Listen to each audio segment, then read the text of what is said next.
سڵاو بینانی خۆشەویست لە ئەڵقەیەکی تری بەرنامەی بابوێریدا بەجیا لە ئەقلەکانی پێشووتر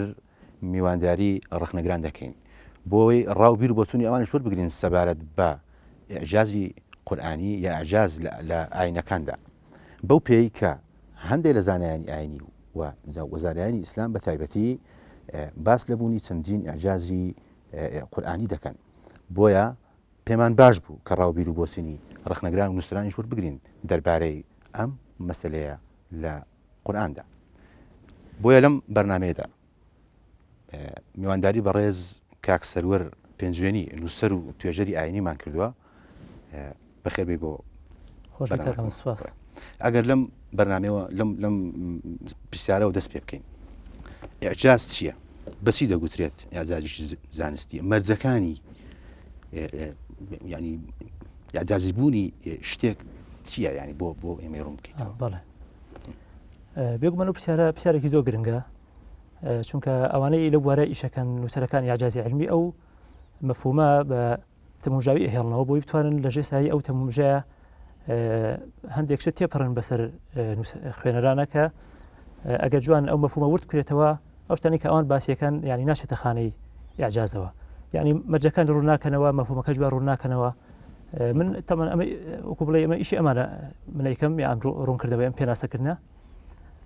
بەڵام بۆ ئەوی کە ڕوون بێتەوە کە ئەو شتانی کە ئەوان تەرحێکەن ئایا ئەچێتە ژێر ئەم موسەمایەوە ژێر ئەم ئیسمەوە یان نا ئیعجاز لە ئەتوانی بە دوو شێوە شەرحی بکەی لایەنێکی زمانەوانیە کە لە زمانی عەرەبیە فعلی مثلا کە ئەڵێ ئەعجازە یان ئەعجازەه یعنی توانای لێبڕی توانای پێنەهێشت وای لێ کردی یعنی نەتوانا ببێ جای ئەعجاز مەصدەری ئەوەیە یعنی من تەرجەمەیەکەم بە توانا بڕین توانا پێنەهێشتن لە ڕووی ئیسلاحیشەوە وەکو مصطلحێکی قورئانی یا مصطلحێکی ئیسلامی ئەوەیە ئیعجازی قورئانە هەرچەند بۆ نصوصی تریش باسە کردی و حەدیثەکان ئیعجازی قورئانی ئەوەیە کە قورئان صفەتێکی تایە حاڵەتێکی تایە کە شتێکی باس کردووە یان بە شێوەیەک دایڕشتووە یان کۆمەڵە شتێکی باس کردووە کە بە حسابی ئەوانەی کە مەفهومە تەرحەکەن لە توانای مرۆڤانیە لە توانای ئینسانانیە بەتایبەتی لە کاتی خۆیە ئەگەر ئێستا ئینسان توانای هەبێ لە کاتی خۆیە ئینسان نەیتوانی بە ئەوە بکات ئەوی چەند جۆرێکە ئیعجازی علمی هەیە ئەوەی لە هەمان کۆنتری ئیعجازی بەلاغیە و ئەسڵێکی لە قورئانە هەیە ئیعجازی بەلاغی کە ئەویش ئەوەیە کە قورئان داڕشتنەکەی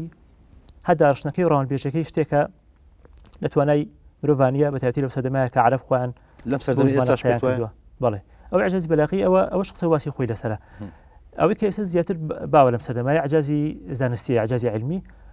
ئەمە پێناسەکەی ئەوەیە کە قورئان کۆمەڵی ئیشارات و کۆمەڵی ئاماژەی زۆری تایە بۆ گردوون بۆ سروشت بۆ فیسیۆلۆژیای جسمی ئینسان بۆ زۆر شتی تریش کە لەو سەردەمایە مرۆڤایەتی نەیزانی و ئێستا علم کەشفیەکات ئەوە ئیعجازی علمی بە کوردی ئەوەیە جۆری تریشی ئیعجازی عەدەدی ئیعجازی تشریعی ئیعجازی تاریخی زۆر شتی تریش باسەکەن ئەوانە باسخواسی خۆیان هەیە بەڕێوە مەرجەکانەوە تەمان زۆر گرنگە ئەوە یەکەم مەرج ئەوەیە کە ئەو تەفسیرە تەفسیر بێ بەڕاستی تەفسیرێکی صحیح بێ دروست بێ یعنی لەگەڵ لەگەڵ زمانی عەرەبی کێشەی نەبێ ئەو زمانە عەرەبی کە پێی تەفسیرەکەیە زمانی عەرەبی سەردەمی قورئان بێ و اینجا لەگەڵ سیاقی دەخەکانە لەگەڵ ئاەتەکانی ترا لەگەڵ دەرو پشتی ئاەتەکە بگونجێ بە کورتی مەرجی زۆرە تەفسیری صحیح هێستا ناتوانم هەمووی باس بکەم بەڵام تەفسیرە پێش هەموو شتێ بێ صحیح بێ یعنی زۆربەی ئەوانەی کە تەرحێکەن لە ئیعجاز بە زۆری تەفسیرێکی غەڵەتە کە تەفسیرەکە غەڵەت بێ باسی ئیعجاز هەر ناکرێ ئیعجاز فەرعی تەفسیرە ئەگەر تەفسیر ڕاست نەبێ ئەگەر تەفسیر کێشەی هەبێ باسی ئیعجاز هەر معقول نییە ئەو باس بکرێ اینجا یەک شتی زۆر گرنگە ئەویش ئەوەیە کە ئەو تەفسیرە تاکە تەفسیرێکی صحیح بێ يعني احتمالات تري نبي يعني أجر أو آتا شد معناه تريشي هبي يعني شد معناه احتمالي هبي أقرب كات أو كات هناك لباسي إعجاز كيش كوي إعجاز يعني حالتك خشتني تنها يك تفسير بكار بيني مثلا بورن كلنا ويا بو جنزاندني مثلا آياتك إشارة أدابا مثلا مسألة شيء زانستي يعني بو تنها يك تفسير بكار بيني خوجر كومالك تفسير يعني تفسير منزور هي دەکرێت ئەم تەفسیرانە ڕاوبیر و بۆچوون و خوێندنەوەی تری نوێ بن یعنی هەموو کەسێک هەموو خوێنەرێکی قورئان توانێت خوێنەوەی خۆی بە قورئان بکات بەس باسی حاڵەتی ئیعجازەکەم کە توتی ئیعجاز یعنی حاڵەتێک کە قەطعی بێ کە هیچ گومان نەهێڵێتەوە مادەم وایە ئەبێ ئەو تەفسیرە تاکە تەفسیرێک بێ کە ئەو ئاەتە ئەو دقە احتیمالی بکات کە بوو بە احتیمالات ئیعجاز نامێنێت چونکە ئیعجاز حاڵەتی قەطعیە دروستکردنی یەقینێکە دروستکردنی حاڵەتێکی دڵنیاییە کە ئەگەر چەند ئەگەرێک بێ جاری وایە ئەو نووسەرانی ئەعجازی علمی چەند ئەگەرێک باسەکەن بۆ خۆیان ئاوا تەفسیرەکەی ڕەنگە ئاواش یەکە احتیمالات بوو ئەعجاز لەوێ هەڵەگیرێ ینی مناسبەتی نامێنێ معنای نییە چونکە ئەعجاز یعنی دروستکردنی حاڵەتێکی قەطعی ئەمە مەرجی یەکەم مەرجی دووەم ئەوەیە کە ئەو نەسە قورئانیە یان ئەو نەسە ئیسلامی بەگشتی بەڕوونی باسی ئەو شتە بکات کە ئێستا علم کەشفی کردووە یعنی ئەگەر شتەکە تەنها لێک سەطحی بێ مطابق بێ مەبەست وایە بەڵێ مطابق بێ یعنی دەلالەتەکەی نەک تعبیرێکی سەرەتایی بێ و کەمێک لێکچوونی لەگەڵ فکری علمیەکە بێت چونکە ئەگەر تەنها لێکچوونێکی سەطحی بێ شتی تریش هەیە دقی تریش هەیە مەسەلەن کە لە فکری علمیەکە بۆ نمونە شعرێکی ئەبوو نواس هەیە ئەڵێ دع عنك لومي فإن اللوم إغراء وداويني بالتي كانت هي الداء ئەڵێ بۆ شتە ئەمە باسی مەشروباتی کحولیەکە ئەڵێ بۆ شتە چارەسەرم بکە کە هەر خۆی نەخۆشیەکەی پێوەیە ئەو کەسی کە ڕایە بە مەشروباتی کحولی سەری ئەشەکە سەریەشەی ئەبێ زۆرجار چارەسەرەکەی هەر ئەوەیە کە مەشروبی کحولی بخواتەوە جا ئەو نواساڵی بۆ شتە چارەسەرم کە یعنی لێ مەگرەوە ئەو مەشروبە ئەمە لە فکری کوتانەچێت ڤاکسینیشن تەطعیم کە زیندەمادەیەک هەر خۆی سەرچاوی نەخۆشیەکەیە ئەو ئینسانی پێ کوترێ مەناعەیەک دژێ و نەخۆشە پێیاکە ئەمە ئەتوانی بڵێ ئەم شەرعی ئەبوو نواس لە فکری علمیەکە ئەچێت لە کاتێکە شتێکی ترە جا زۆر جار لە دەقە ئیسلامیەکانی هەشتیوە هەڵەکەوێت لە فکری علمیەکە ئەچێ بەس ئەوە نییە یعنی کە جوان تعبیرەکە لێکیتەوە باسی ئەوە ناکە شتێکی سادەیە بەس لە فکری علمیەکە ئەچێ مەرجی ئەخیر ئەوەیە ئەو فکرەی پێش قورئان نەبوو بێت یعنی سەقافاتی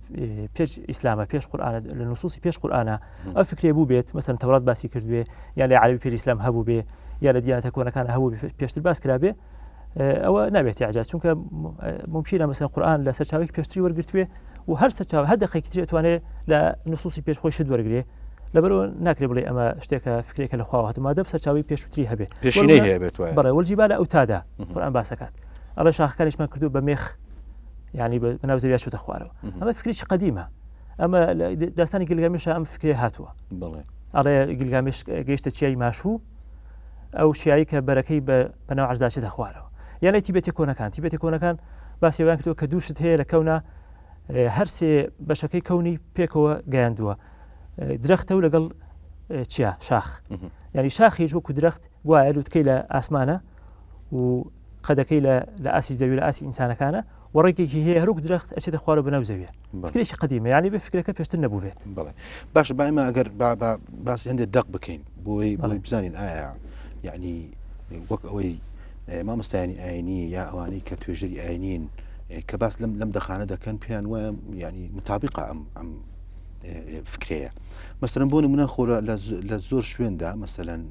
يعني خدا لە قورئاندا مەسەلەن وتوێتی مەسەلەن ئاسمان و زەوی لە هەندێک شوێنە وتوێتی ئاسمانەکان و زەوی یعنی لای تۆ بە وردی مەبەست لەم دوو شێوە چییە ئایا ئەمە هەموو گردون ناگرێتەوە کە دەڵێ ئاسمانەکان مەبەستی هەموو مەجەڕاتە یعنی با بڵێن خۆتەزانی ینی کەون لە مەجەڕات پێکاتوە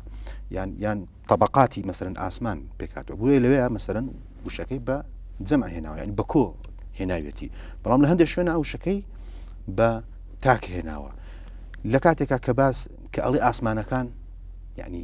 باشە ئەمە حقیقەتێکی زانستی تێدا نیە بەڵێ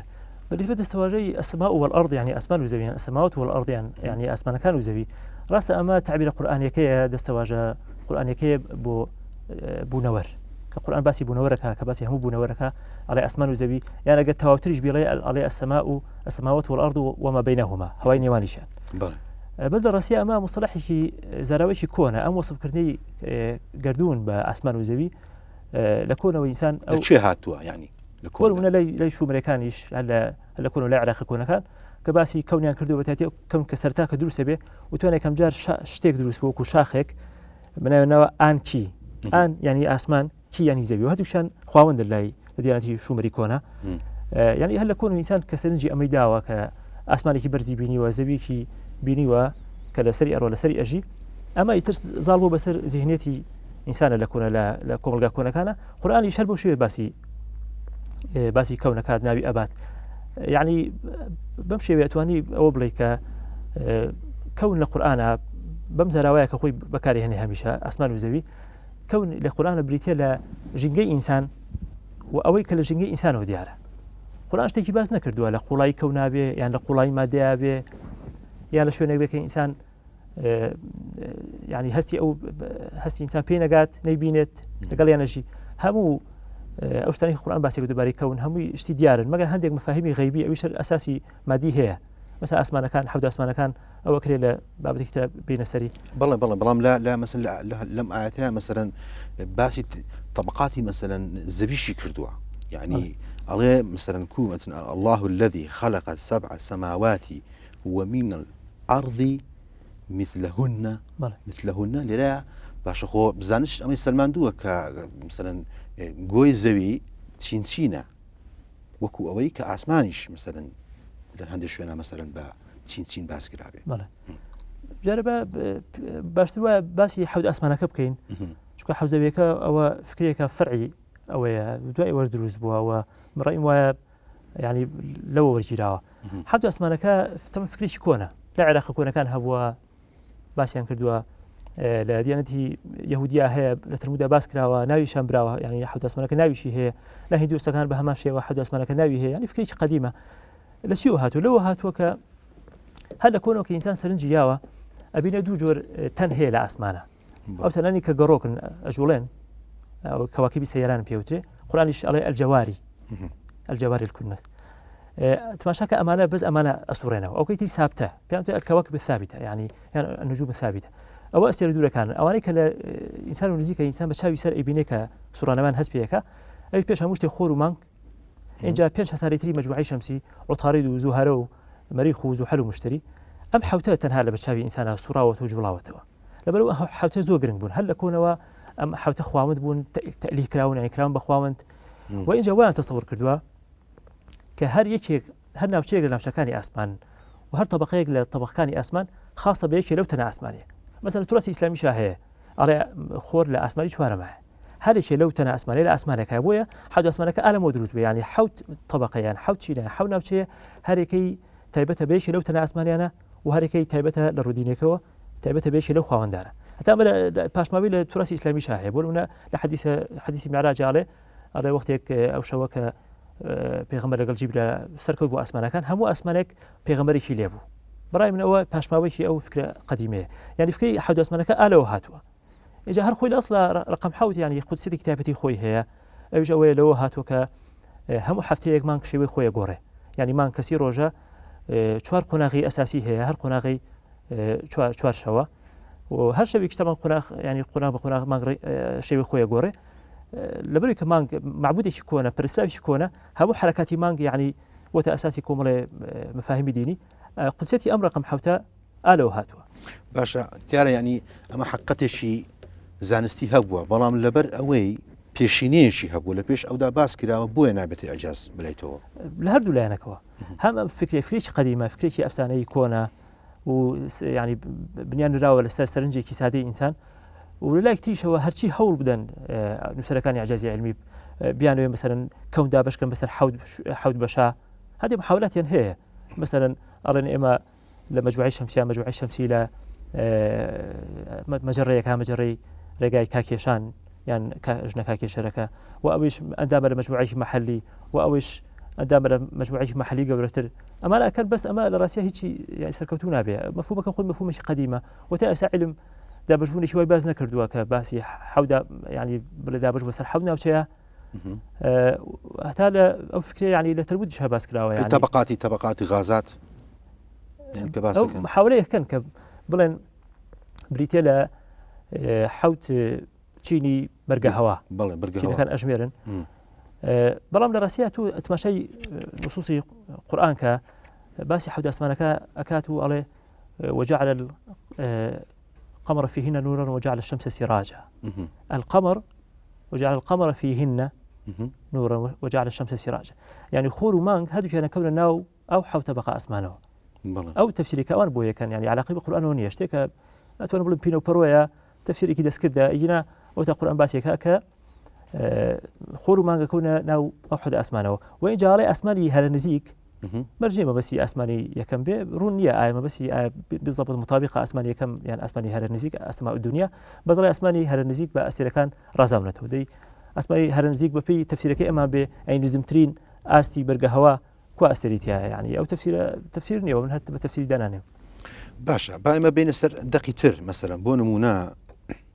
لە قورئاندا لە زۆر شوێندا باسی ئاو کراوە ئاو بە شتێکی زیندوو بە شتێکی ئەساسی لە حیاتی ئینساندا کراوە وەک ئێمەش ئەیبینین ینی هەم لە واقعیشە و هەم لە زانستیشە یعنی فعلەن ئاو شتێکی گرنگە بۆ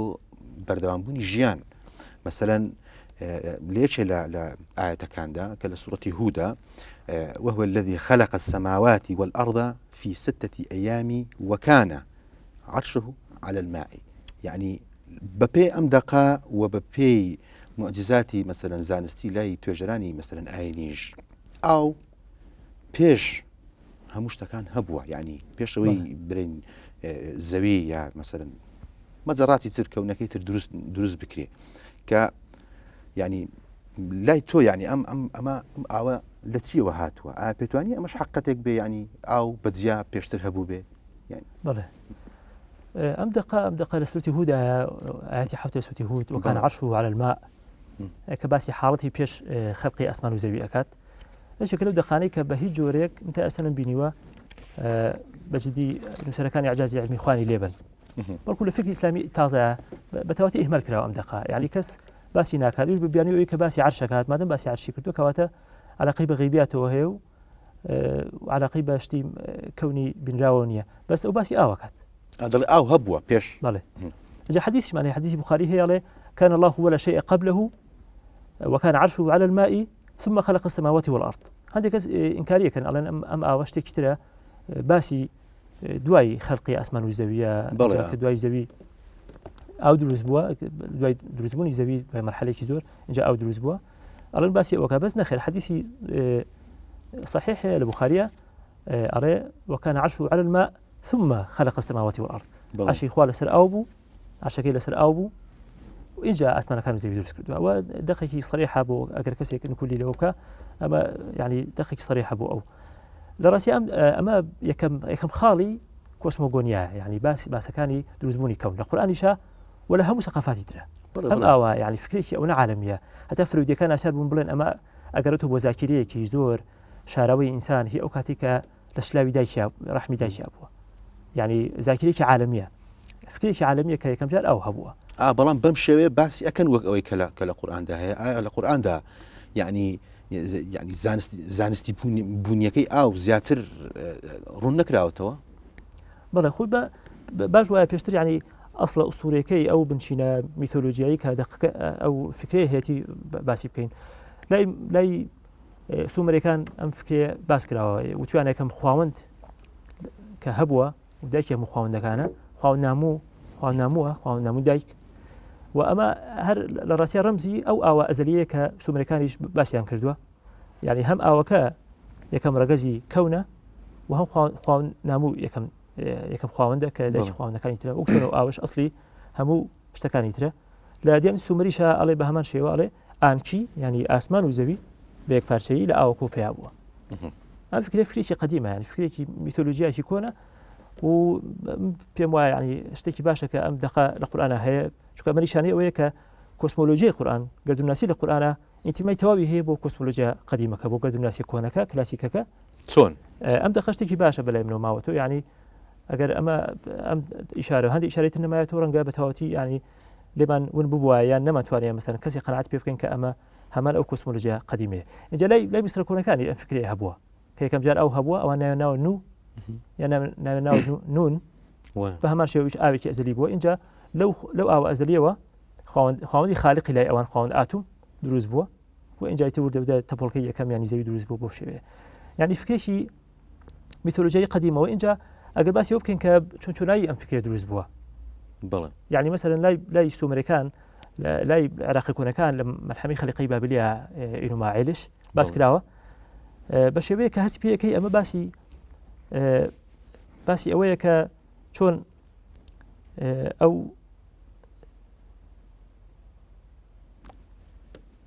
أو يعني أو كي كم جار هبوا لأنجامي أوي ك روباريش هاتوتا رجاوت السر أو سويرة تيامد يعني أو خواندي بابلين خواندي كما ورمزي أبي سويرة وأبسو خواندي أبي شيرينة جاك أو شيرين يعني روبار كارجت الدريا لتەپیابێ ئەوان باسی لە خمو لە خامیان کردووە لە مەحکەمەی خەلقی بابلیە کە ئەمە نیشانەی ئەوەیە کە باسی ئەوان هەستیان بۆ کردووە سومەریەکان کە ئەمە ئەم وڵاتی ئەوان ئەم شوێنی ئەوان کە دەشتی نیشتەنیە یەکەم جار نەبووە هەستیان بۆ کردووە وەکو زاکیرەیەکی شعبی کە هەرماوەتەوە کە بەرەبەر ئەم وڵاتی ئەوان دروست بووە بە ئەنجامی یەکەم جار ئاو هەبووە وردە و دەلی تا هاتوو بۆ شێوە دروست بە فکرەکە یان لای میسرە کۆنەکان ئەوان هەموو ساڵێک پێش دروستکردنی سەدی ئەسوان هەموو ساڵێک نیل فێزانی کردووە فێزانی کردووە ینی هەموو کێڵگەکان و هەموو زەوی ئەوەی کە ئاوەدانە دەوروبەری نیل ژێر ئاوەکەوێت اینجا کام تەپۆڵکە لە هەمیان بەرزتر بێ ئەوە دەرەکەوێت اینجا ئەوانی باسی ئەویان کرد کە خواوەندی خاڵی خاوەند ئاتوم یەکەم تەپۆڵکە دەرەخات و خۆی لەسەری ئەوەسێ ئەمە نیشانەوەیە کە سومەرەکان فکرەکان ئالەوە بۆ هاتووە لەو سەرەتای ساڵی خۆیانەوە ینی قیاسیان کردووە کە سەرەتای کەونیش هەر ئاوا بووە هەندێک محاورات هەیە لای نووسەرەکانی عەجازی علمی کە بڵێن ئەمە باسی ئەوەیە باسی شتێکەکەن فکرێک کە زۆر علمیش نییە بە تەواوی بەڵام هەیە لە هەندێک سەرچاوی علمیا هەیە کە گوایە لە مەرحەلەیەکی دروستبوونی زەویە زەریایەکی عالەمی هەبووە یعنی کە ئەو دروست بوو هەموو سەرزەویدا پۆشیوە من دڵنیانیم تا چ ڕادێک ئەوە زانستیە بەڵام محاورەکە مە بشێ و تەفسیری بکەن بەس ئەوەش یعنی شتێکی سەرکەوتوو چونکە ئەگەر باسەکە بەس باسی مجموعی ینی سەرزەوی بێت ینی کەواتە قورئان باسی تەنها باسی مجموعی شەمسی یان تەنها باسی ئاسمانی زەوی و لەگەڵ سەرزەوی کردووە یعنی نابێتە نەزەریەک دەبارەی ئەسڵی کەون بەڵام ئاو یعنی گرنگیشی زیاتری پێدایە لەوەی کە لە کۆندا مەسەرەن باس کراوە مەسەرەن چەندین ئاەت هەن مەسەرەن کە باسی بارانەکە کە لە ئاسمانەوە دوای وەی کە کەونەکە دروست بە باران ئەبارێ ئاو لە ئاسمانەوە هاتوتە خوارێ یا مەسەرەن بۆی ئینسان لە ڕووی کشتتوکاڵیشەوە حیاتی بەردەوام بێ بەڵام وجعلنا من الماء كل شيء حي يعني خو ما لا روز زانستێکەشەوە مثلا خەلیەیەکی مثلا خانەیەکی مثلا لەشی مرۆڤە یا ڕۆکێکە یا هەر زیندەوەرێکی ترە يعني سەتا هەشتای ئاوا يعني بەپێی زانستیش بۆیە ئەم ئاەتە ئەگەر مثلا لێشی بینەوە لەگەڵ ئەم باسە زانستیەدا سەیرەکەی گونجاویەشی مثلا زۆر هەیە لە بینیانە یا ئەتوانی مثلا بڵێن ئەمە مطابقە لەگەڵ باسە علمیەکەیە بڵێ مەرجنی ئینسان یعنی تەنها لەم سەردەمەیە هەندێک شتی دەرەکرد بێ لە کۆنەوە هەندێک شتی دەرکراوە هەندێک شتێ واضحە بە تایبەتی کە ئینسان خۆی کشتتوکاڵی کردووە سوودی لە ئەو بینیوە سوودی باران بینیوە ئەمە فکرەیەکە هەر لە کۆنەوە دەرکراوە کە ژیان بە ئاوەیە یعنی هەموو کەسێک ئەمە ئەزانێ لە کۆنی شاهاتە ئەگەر خواوەندێک مەسەرەن خواوەندی ئاوی شیرین بێ ئاوی ڕووبار و جۆگەشتیوە لە هەمان کاتە ئاوی خواوەندی ژیانە مەسە خواوەند ئێنکی ئەوەی کە لای ئەکەدەکان پێوتەی خواوەند ئەیە خواوەندی ئێنکی لە ئەسڵە خۆی خواوەندی زەویە ئێنکی ینی گەورەی زەویان خوای زەوی بەس لەبەرەوەی کە خوای زەویە دەسەڵاتی هەیە بەسەر ئاوی ژێرزەوی ئاوی ژێرزەویە چونکە هەمیشە خواوەند وایە دەسەڵاتی خۆی لە شوێنەکە بەس دەسەڵاتی فعلی بەسەر شوێنێکی خوارەوەیە وڵی خواوەند ئاپسی کوشتووە کە خۆی خواوەندی ئاوی شیرینە بەسەر ئاوی شیرینە زاڵ بووە ئەم خواوەند ئێنکیە کە خواوەندی ئاوی شیرینە یعنی خواوەندی ئاوی ڕووبار و جۆگەشتی وایە لە هەمان کاتە خواوەندی خالیقە خواوەندی ژیانە ئەو خواوەندەیە کە لای عێراقی کۆنەکان لای سومریەکان و بابلیەکان کە ژیانی دروست کردووە و ئینسانی دروست کردووە ئەمە بۆ خۆی ئینسانی دروست کردووە و حوتەم لە دین تازەکان ئاڵێ لە حوتەم ڕۆژە ئینسان دروست کراوە لای عێراقی کۆنەکان حوتەم جیل لە خواوەندەکان بە سەرۆکاتی خواوەند ئێنکی ژیان و ئینسانی دروست کردووە یعنی هەستەکەی هەمان فکرەیە بەس ئەو هەموو خواوەندانە لێ خواوەندە جێکراوەتەوە و ڕۆژەکانی خەلق کە حەوت ڕۆژە حوتەم ڕۆژ ڕەنگە ڕۆژی دروستکردنی ئینسان بێ هەمان ئەو حەوت جیلەی سەقافی عێراقی کۆنە دیانەتی عێراقی کۆنە کە بە حەوت جیل بوونەوە دروست کراوە ڕۆژی جیلی حوتەم جیلێکە بە سەرۆکاتی خواوەند ئێنکی کە ژیان دروستەکات ڕۆژی حوتەمیش لە دینە تازەکانە ڕۆژە خواوەند نیە بەس ڕۆژێکە کە خواوەند لەو ڕۆژای ئینسان دروستەکات بە بەسم ئەوەیە ژیان هەر لە کۆن و زانراوە کە پەیوەندی تونتۆڵی بە ئاوە هەیە بە تایبەتی ئینسانی کشتیار کە خەریکی کشتتوکاڵە بەڕوونی ئەوازانێت باشە یعنی ئەگەر بینە سەر کۆڵێک پرسیاری تر لەسەر مەسەلەی دروستبوونی مثلەن کەون لە 6 ڕۆژدا یا هەندێک جار مثلەن هەندێک کەس والیشێتەوە لە 8 ڕۆژدا بەپێی هەندێک دقی ئاەتی مثلەن بۆ نمونەیەکی لە دەقەکان ئەڵێ أولم يرى الذين كفروا أن السماوات والأرض كانتا رتقا ففتقناهما بەڵام دوای وەرگرتنی ناوبڕێک وەگەڕێنەوە وڵات بینرانی ئازان خۆشەویست دوای ناوبڕێکی کورت ئەگەڕێنەوە وڵاتە